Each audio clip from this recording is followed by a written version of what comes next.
Hi viewers, welcome back to Ayudham அறிவோம்.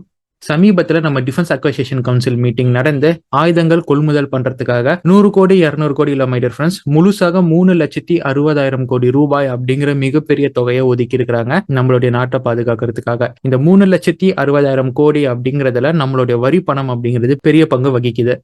Okay, இந்த 3,60,000 கோடி ரூபாயை போட்டு அப்படி இந்தியா என்ன வாங்க போறாங்க அப்படின்னு கேட்டீங்கன்னா, ஃபர்ஸ்ட் உங்க எல்லாருக்குமே தெரிஞ்சுதா 114 ரஃபேல் போர் விமானங்கள், அடுத்து ஸ்கால்ப் மிசைல்ஸா இருக்கட்டும், டேங்க்ஸ் அதை ரெப்ளிஷ் பண்றதா இருக்கட்டும், நேவிக்கு வாங்கக்கூடிய சில பொருட்கள், இது மாதிரி மிகப்பெரிய அளவுக்கு அக்வசிஷனுக்கான தொகையை இப்ப ரிலீஸ் பண்ணிருக்காங்க. நீங்க வாங்கிக்கோங்க, இந்தாங்க பணம் அப்படின்னு ரிலீஸ் பண்ணிக்கிறது தான் 3,60,000 கோடி ரூபாய். இந்த 3,60,000 கோடி ஒதுக்கி இருக்கிறாங்க, இல்ல பெருசா ரஃபேல் தான் வாங்க போறாங்க அப்படிங்கிற செய்தி சைலண்டா ஒரு மிகப்பெரிய செய்தியா மறைச்சிருக்கு.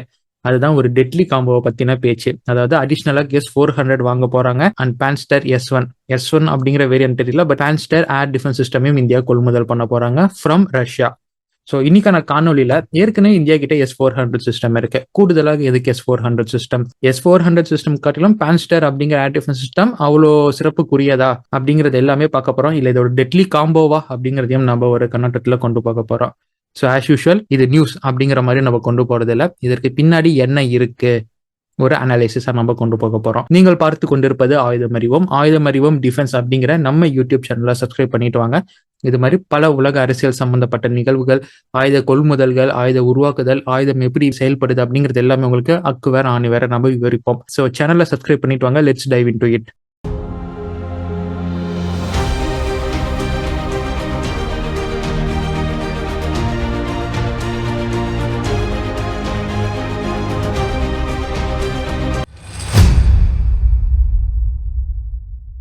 Chapter 1 DAC approval summary. Main மேட்டருக்கு போறதுக்கு முன்னாடி இந்த 3.6 லட்சம் கோடி ரூபாயில இந்தியா வேற என்னெல்லாம் வாங்கி குவிக்க போறாங்க அப்படிங்கிறத ஷார்ட்டா நம்ம பாத்திரலாம். ஆபரேஷன் சிந்தூருக்கு பிறகு நம்மளுடைய இன்வென்டரி மிகப்பெரிய அளவுக்கு நம்ம ஆயுதங்களை வாங்கி குவிக்க போறதுக்கான பணம் தான் இந்த 3.6 லட்சம் கோடி ரூபாய்.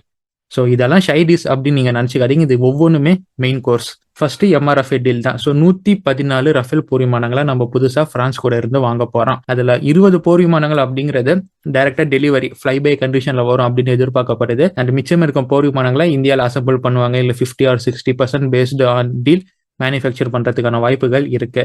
ரெண்டாவது, கடற்படைக்கு தேவையான P-8I அப்படிங்கிற ரெக்கானிசன்ஸ் உளவு விமானங்களை நம்ம வாங்க போறோம். இது மாறி வரும் நீர்மூழ்கி தாக்குதலுக்கு எதிராக இந்த நம்ம போர் விமானங்களை நம்ம வாங்குறதுக்கான முனைப்பை காட்டியிருக்கோம். அது ரொம்ப முக்கியமா நம்மளுடைய நேவி ஃபிளீட்டை வார்ஷிப்ஸை கொண்டு நம்ம பவர் அப் பண்ணிட்டு வரோம். இந்த போர்க்கப்பலுக்கு தேவையான இன்ஜினை உருவாக்குறதுக்கும் கொள்முதல் பண்றதுக்கும் ஒரு பெரிய தொகையை நம்ம இப்ப அலோகேட் பண்ணிருக்கோம், இந்த 3.6 lakh crore ரூபியில. மூணாவது, ஆர்மி அப்படின்னு வந்தோம்னா வைபவ் ஆன்டி டேக் மைன்ஸ் இதை நம்ம வாங்க போறோம். டேங்க்ஸுக்கு எதிரான கண்ணி விதி வைக்கிறது அந்த மைன்ஸை நம்ம வாங்க போறோம். குறிப்பா T-72 மாதிரி நம்ம பழைய பீரங்கிகளை ரிப்ளீஷ் பண்றதுக்கு ஒரு பெரிய அமௌண்ட் ஆனது இதுல இருந்து ஒதுக்கப்பட இருக்கு. அண்ட் ஃபோர்த் ஒன், நம்ம ஏர்ஃபோர்ஸ் அப்படின்னு பாத்தீங்கன்னா ஸ்கால்ப் மிசைல்ஸ், ஆபரேஷன் சிந்தூர்ல தண்ணி காமிச்சிச்சு இல்லையா ஸ்கால்ப் மிசைல்ஸ், அந்த மிசைலை நம்ம வாங்குறதுக்கான ஆர்டர் கொடுக்க போறோம். ரொம்ப முக்கியமா ரஷ்யா கிட்ட இருந்து 288 S-400க்கான பல ரேஞ்ச் கொண்ட மிசைல்ஸ் நம்ம வாங்க போறோம். 40 N6 இருக்கட்டும், ஷார்ட் ரேஞ்ச், இன்டர்மீடியட் ரேஞ்ச், அது மாதிரி 3 வேரியன்ட்லயுமே நம்ம மிசைல்ஸ் வாங்கி நம்மளுடைய இன்வென்ட்ரியை நம்ம ரெப்ளேஸ் பண்ண போறோம். இது எல்லாமே நமக்கு தெரியும், நியூஸ்ல வந்தது. ஆனா சொல்லப்படாத செய்தி என்னன்னா, நம்ம ஏர்ஃபோர்ஸ் மீண்டும் ஒரு புஷை கொடுத்திருக்காங்க நம்ம DSAக்கு. அடிஷனலா 5 S-400 ஸ்குவாட்ரன்ஸ் நம்ம வாங்குறோம். கூடவே பான்ஸ்டர் ஏர் டிஃபென்ஸ் சிஸ்டமும் நமக்கு வேணும் அப்படிங்கிற முனைப்பை ஒரு ப்ரெஷராகவே போட்டிருக்காங்க அப்படிங்கறதே ஒரு செய்தியாக கிடைச்சிருக்கு. IAF pressured DAC to release the amount to purchase additional 5 squadrons of S-400 air defense systems and Pantsir missile defense system அப்படிங்கிறது தான் செய்தியா இருக்கு. ஆனா ரஃபேல் விவகாரத்து மூலியமாக இந்த செய்தி அப்படிங்கிறது முடிவடைக்கப்பட்டிருக்கு. நம்ம மெயின் ஃபோக்கஸ் அப்படிங்கிறது எதற்காக மீண்டும் S-400 and Pantsir air defence system. போன வருஷம் ஆபரேஷன் சிந்தூரை யாருமே மறந்திருக்க மாட்டோம், இந்தியா ஆடிய ஆட்டம் அது. ஸோ அதுல டாப் நாச்சா செயல்பட்டது S-400, இந்தியாவின் சுதர்சன சக்கரா தான். எவர் லாங்கஸ்ட் அந்த ஹையஸ்ட் கில் ரெக்கார்ட் 320 என்னமோ சொச்ச கிலோமீட்டர்ல பாகிஸ்தான் எல்லைக்குள்ள இருக்கிற ஒரு ஏவேக்ஸ நம்ம நாட்டுல இருந்து ஏவியா S-400 மிசைல் ஆனது போட்டு தள்ளினது. பாகிஸ்தானின் மிசைல்ஸ் நியூக்ளியர் வார்ஹெட் கொண்ட மிசைல்ஸை கூட இதை போட்டு தள்ளினது அப்படிங்கிற மாதிரியான செய்திகள் எல்லாமே வந்தது நீங்க பார்த்திருப்பீங்க. இந்தியா, குறிப்பா இந்தியன் ஏர்ஃபோர்ஸ் அப்படிங்கிறது எக்ஸ்ட்ரீம்லி இம்ப்ரெஸ் ஆனாங்க இதோடைய பர்ஃபார்மன்ஸை பார்த்து. ஸோ அதை தொடர்ந்து அடிஷனலாக S-400 நம்ம வாங்கலாம், ஈவன் தோ அது லேட் ஆஃப் டெலிவரி ஆனாலுமே நம்ம வாங்குறது அது மேல இன்வெஸ்ட் பண்றது வேஸ்ட் இல்லை அப்படின்னு புரிஞ்சதுனால வாங்கலாம் அப்படின்னு முனைப்பை காட்டினாங்க. நடுவுல S-500க்கான பேச்சுவார்த்தைகள் போனது, இந்தியா உருவாக்கலாம் அப்படிங்கிற மாதிரி எல்லாம் பேச்சுவார்த்தைகள் எல்லாமே போனது. கிளியரா இருந்தது என்னன்னா, அடிஷனலா S-400 மாதிரியான சிஸ்டம்ஸ் நம்ம ரஷ்யா கிட்ட இருந்து வாங்கணும் அப்படிங்கிற முனைப்பு மட்டுமே. அதற்கு நடுவில் நம்மளுடைய கூஷா ஏர் டிஃபென்ஸ் சிஸ்டம்ஸ் உருவாக்கும் காரணத்தினால S-500க்கு ஒதுக்கப்பட வேண்டிய தொகையா இருக்கட்டும், இல்ல இந்தியாவில மேனுஃபேக்சர் பண்றதுக்கு ரஷ்யா சொல்றது அதெல்லாமே இந்தியா யோசிச்சுட்டு அடிஷனலா S-400 மட்டும் நம்ம வாங்கிக்கலாம்ப்பா, நம்ம கூஷா வச்சு நம்மளுடைய நாட்டில் நம்ம இன்வெஸ்ட் பண்ணிக்கலாம் அப்படிங்கிற மாதிரி இந்த முனைப்பு காட்டியிருக்கிறாங்க. அதனாலதான் இப்ப மீண்டும் S-400 வாங்குறதுக்கான முனைப்பு அப்படிங்கிறது IAF கிட்ட இருந்து அதிக அழுத்தத்துடன் போயிருக்கு. இதுதான் கூடுதலாக S-400 வாங்குறதுக்கான ரீசன். ஆனா உங்க எல்லாருக்குமே கேள்வி வரும், அது என்ன பான்சீர் S-1 ஏதோ சொன்னீங்கப்பா, இன்னும் ஏர் டிஃபென்ஸ் சிஸ்டம், அது S-400 காட்டிலும் சுப்பீரியரா? S-400 மிகப்பெரிய அளவுக்கு ரேஞ்சை கவர் பண்ணக்கூடிய ஏர் டிஃபென்ஸ் சிஸ்டம், அதுக்கு இன்னொரு ஏர் டிஃபென்ஸ் சிஸ்டம் வேணுமா? அப்ப இது எந்த அளவுக்கு, இது எப்படியாப்பட்டது அப்படிங்கிறது தான் உங்களுடைய கேள்வியா இருக்கும். சாப்டர் 3 அப்படிங்கிறது இந்த பான்சீர் ஏர் டிஃபென்ஸ் சிஸ்டம் எதற்காக இந்தியா வாங்க போறாங்க.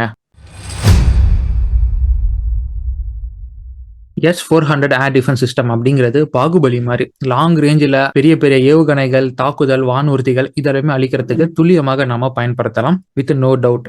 ஆனா இந்த பான்சர் ஏர் டிஃபென்ஸ் சிஸ்டம் அப்படிங்கிறது கட்டப்ப மாதிரி பாகுபலி கூட இருந்து செயல்படக்கூடியதாக இருக்கும். இந்த சின்ன சின்ன அல்லக்கை நுள்ளக்கை இதெல்லாம் போட்டு தள்ளுறதுக்கு தான் இந்த பான்சர் ஏர் டிஃபென்ஸ் சிஸ்டம். என்னதான் S-400 ஒன் ஆஃப் த லீட்டல் அப்படின்னு நம்ம சொன்னாலுமே அதற்கும் ஒரு ஹிடன் ஸ்பாட் அப்படிங்கிறது இருக்கும். அந்த ஹிடன் ஸ்பாட் அப்படிங்கிறது என்னன்னா, இந்த ட்ரோன்ஸ் இன்டர்செப்டார் மிசைலை கொண்டு ஒரு 20,000-30,000 ட்ரோன்கள் அழிக்கிறது அப்படிங்கிறது தான் இதோடைய ஹிடன் ஸ்பாட்டா இருக்கு. ஸோ குறிப்பா இதை தான் உக்ரைன் வார்ல உக்ரைன் ரஷ்யாவுக்கு எதிராக பண்ணிக்கிட்டு இருந்தாங்க.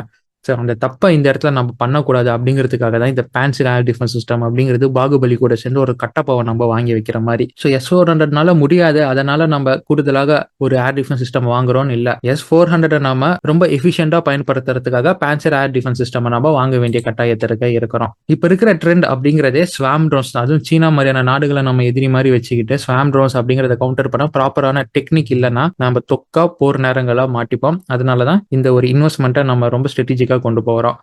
இந்த பான்சர் ஏர் டிஃபென்ஸ் சிஸ்டம் ஜூன் 2025 அப்டேட் படி எப்படி இருக்குன்னா, பான்ஸ்டீர்ல இப்ப 48 குட்டி குட்டி மினி மிசைல்களை ஏவரக்கூடிய சிஸ்டம்ஸ் அப்படிங்கிறது இருக்கு. இது எல்லாமே ட்ரோன்களை கொத்து கொத்தா அழிக்கக்கூடியது. சப்போஸ் இந்த மினி மிசைல் இருந்து ட்ரோன் தப்பிச்சாலுமே 30 mm 2A380M அப்படிங்கிற கன்ஸ் இருக்கு. இந்த கன்ஸ் நிமிஷத்துக்கு ஆயிரக்கணக்கான ரவுண்ட்ஸ் சுடும். இதுல இருந்து அந்த ட்ரோன்ஸ்னால தப்பிக்க முடியுது. ஸோ ஸ்வாம் ட்ரோன்ஸ் ஈஸியா போட்டு தள்ளுறதுக்கு ரொம்ப எஃபெக்டிவான ஆயுதமாக இது பார்க்கப்படுது. அதே மாதிரி எதிரிகளும் ஒன்றும் முட்டாள் இல்லை. நம்மளோட S-400 சிஸ்டம் எந்த அளவுக்கு கேப்பபிள் அப்படிங்கறது ஆபரேஷன் சிந்தூர்லயே அவங்க பார்த்துட்டாங்க. பெரிய பெரிய இண்டிவிஜுவல் மிசைலை இந்தியாவுக்கு எதிராக இனிமேல் அவங்க யூஸ் பண்ண மாட்டாங்க. சின்ன சின்ன தரையோடு தரையா பறக்கக்கூடிய ரக ட்ரோன்ஸ்கள், அதுவும் மேசிவ் கணக்கில் நம்மள S-400க்கு எதிராக அனுப்புவாங்க. ஒரு 10 லட்சம் ரூபாய் ட்ரோன் அழிக்கிறதுக்காக நாம 5 கோடி 6 கோடி அப்படிங்கிற S-400 மிசைலை நம்ம வீணாக்க வேண்டிய கட்டாயத்திற்கு தள்ளப்படுவோம். இன்கேஸ் S-400 மட்டும் நம்ம வாங்கி வச்சிருந்தா. ஆனா நம்மளால வீணாக்க முடியாது இல்லையா? ஸ்வாம் ட்ரோன்ஸ்களை நம்மளால ஃபுல்லாமே எஃபெக்டிவா அழிக்க முடியுமா S-400 கேட்டா அதுவும் முடியாது. சிலது தவறும். அந்த தவறதை S-400 தாக்குச்சுன்னா முதலுக்கே ஆபத்தாக போய் முடியும். ஸோ அங்கதான் இந்த பான்ஸ்டீர் அப்படிங்கிறதே உள்ள வருது. இது ஒரு பாயிண்ட் டிஃபென்ஸ் சிஸ்டம் அப்படிங்கிற கான்செப்ட்ல செயல்படும். இப்ப அப்படியே ரியல் டைம்ல இதெல்லாம் எப்படி வேலை செய்யும் ஒரு அசம்ஷனா நம்ம பார்க்கணும்னா சாப்டர் 3க்கு நம்ம போலாம். So real time scenario. முதல்ல நம்மளுடைய பெரிய எதிரி சீனா கிட்ட இருந்து ஆரம்பிக்கலாம். சீனா J-20 மைட்டி டிராகனை வச்சிருக்கிறான். 5ஆம் தலைமுறை போர் விமானம் மேசிவ் கவுண்ட்ல வேற இவன் வச்சிருக்கிறான். ரேடார்ல சிக்காம வரும் அப்படின்னு வேற அவன் சொல்றான். சப்போஸ் S-400 இருக்குது அப்படின்னா நீபோஎம் அப்படிங்கிற ரேடார் இருக்கும். இது especially made for anti stealth technology.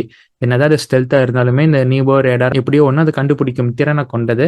So இங்கதான் ஸ்ட்ராட்டஜி அப்படிங்கிறதே விளையாட ஆரம்பிக்குது. S-400 நம்ம பார்டர்ல டெப்ளாய் பண்ணி வச்சிருக்கும் போது சீனாவின் J-20 இருந்தாலுமே நம்மளுடைய எல்லைக்குள்ள, அதாவது அந்த 400 கிலோமீட்டர் கவரேஜ் அப்படிங்கிறதுக்குள்ள வர முடியாது. சப்போஸ் உள்ள வந்தா வேற வழியில லாக் ஆகிடும். அவங்களுடைய ஃபோர்ஸ் மல்டிபிளேயர்ஸ் அப்படின்னு சொல்லக்கூடிய டேங்கர்ஸா இருக்கட்டும், இல்ல ஏவேக்ஸ் விமானங்களா இருக்கட்டும், அதுவும் பின்னாடி தள்ளப்படும். ஸோ S-400 இருக்கும்போது 400 கிலோமீட்டர் அப்படிங்கிறது அரணாக ப்ரொடெக்ட் செய்யப்படும். அண்ட் ஸ்வாம் ட்ரேட் சைனா இப்ப இதை தான் கொண்டு வருவாங்க. அதாவது சேச்சுரேஷன் ஸ்ட்ரைக்கை ஃபர்ஸ்ட் பண்ணி S-400 போட்டு தள்ளிட்டு அதற்கப்புறம் அவங்களோட ஸ்டெல்த் ஃபைட்டர்ஸ் பாம்பர்ஸ் உள்ள கொண்டு வர பார்ப்பாங்க.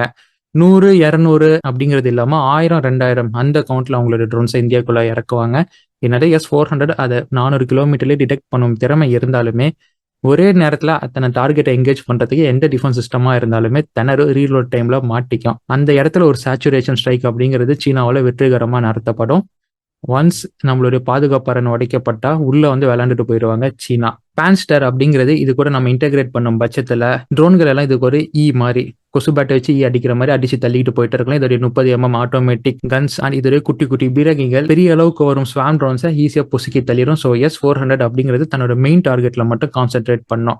ஸோ S-400 எதற்காக உருவாக்கப்பட்டதோ அதை துல்லியமாக செய்யும். இப்போ அப்படியே நம்ம பாகிஸ்தான் ஆங்கிளுக்கு போனோம்னு வைங்களேன், இங்க கதையே வேற. ஏன்னா பாகிஸ்தானுடைய மொத்த அகலமுமே கம்மி.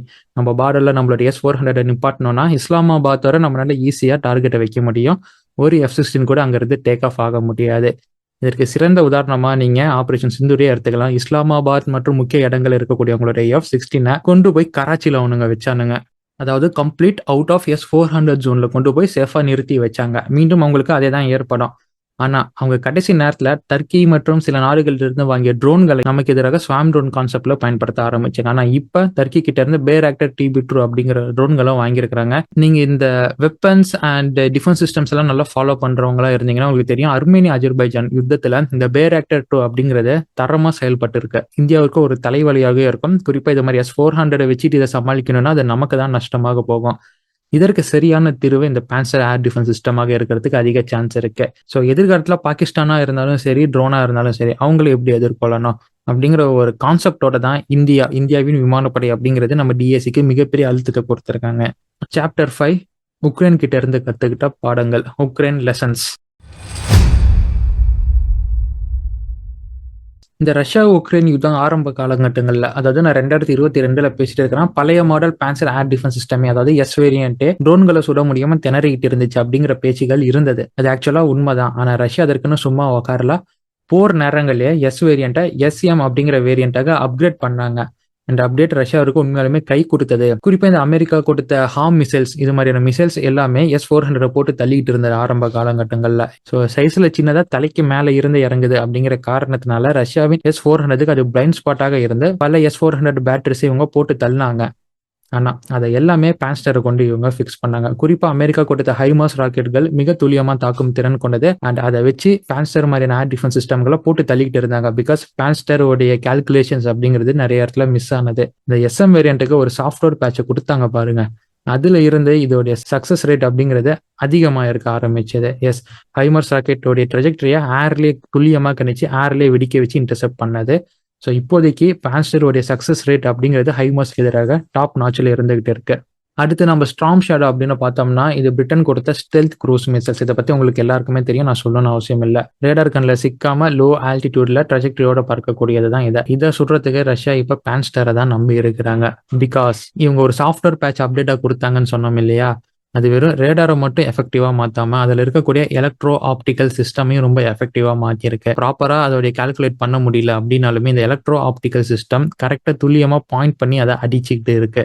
ஸோ இதனாலதான் லாக் அண்ட் ஃபயரோடைய சக்சஸ் ரேட் அப்படிங்கிறது இப்ப பான்சர் SM வேரியண்ட்டுக்கு அதிகமா ஆகிட்டு இருக்கு. இப்ப நம்ம அடுத்த சாப்டருக்கு மூவ் பண்ணோம்னா, இப்ப ஆரம்பத்துல நம்ம வாங்கின S-400க்கே கேட்ஸாவை நாங்க போடுவோம் அப்படின்னு அமெரிக்கா மிரட்டினாங்க. அதுக்கப்புறம் வெய் வர கொடுத்தாங்க. S-400 வாங்கணும் இப்படின்னு அடம் பிடிக்கிறாங்களே, அப்ப இந்த வாட்டி கேட்ஸா இந்தியா மேல உழுவாதா அப்படின்னு கேட்டீங்கன்னா இந்த வாட்டியும் உழுவாது. பைடன் ஆட்சியில் இருக்கும் போதும் நம்ம S-400 வாங்குறதுக்கான ஒப்பந்தம் போடும் போதும் கேட்ஸ் அப்படிங்கிற பேச்சு வந்துச்சு. ஆனா போடாம இருந்தாங்க. அப்ப அமெரிக்காவுக்கு எதிரியா இருந்தது சீனா தான். அண்ட் இப்பயும் அமெரிக்காவுக்கு எதிரியா இருக்கிறது சீனா தான். இந்த சீனா அமெரிக்காவுக்கு எதிரியா இருக்கும் வர அண்ட் இந்தியாவுக்கும் சீனாவுக்கும் கொஞ்சம் தகராறு இருக்கும் வர இந்தியா இது மாதிரியான ஆயுதங்களை வாங்கும் போது இந்தியா மீதான பெரிய அளவுக்கு ஆயுதங்கள் வாங்குறத மையப்படுத்தி பொருளாதார தடை அப்படிங்கிறது போட முடியாது. ஏன்னா இந்தியா ஒரு பெரிய ஆயுதங்களை வாங்குறாங்க, டெக்னாலஜி அட்வான்ஸ்டு வெப்பன்ஸை வாங்குறாங்கன்னா அது சீனாவுக்கு எதிராக தான் அப்படின்னு அமெரிக்காவுக்கு நல்லாவே தெரியும். சீனாவை அடிக்கிறதுக்கு இந்தியாவை விட்ட ஒரு நல்ல நாடு இல்லை அப்படிங்கிறது அமெரிக்காவுக்குமே நல்லா தெரியும். ஸோ இவன் வாங்குறது அப்படிங்கிறது என்னைக்கோ ஒரு நாளா இருந்தாலும் அது சீனாவிற்கு எதிராக இவன் பயன்படுத்துறதுனால அது நமக்கு லாபம் தான் அப்படின்னு நம்ம மேல சாங்ஷன்ஸா போட மாட்டாங்க. அதனால பல்ல கடிச்சுக்கிட்டு அமெரிக்கா கம்முன்னு இருப்பாங்க.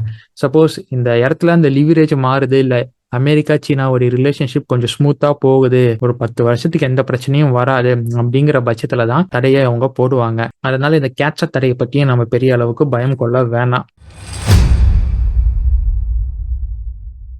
ஸோ இதுதான் இன்னைக்கான காணொலியில நான் உங்களுக்கு சொல்ல விரும்பிய தகவலா இருக்கு. As a conclusion, பான்சர் air defence system S-400 கூட சேர்ந்து வாங்குறதுனால இது ஏதோ ஒரு தேவையில்லாத ஒரு பொருளை நம்ம வாங்குறோம் அப்படிங்கிற மாதிரி இல்ல.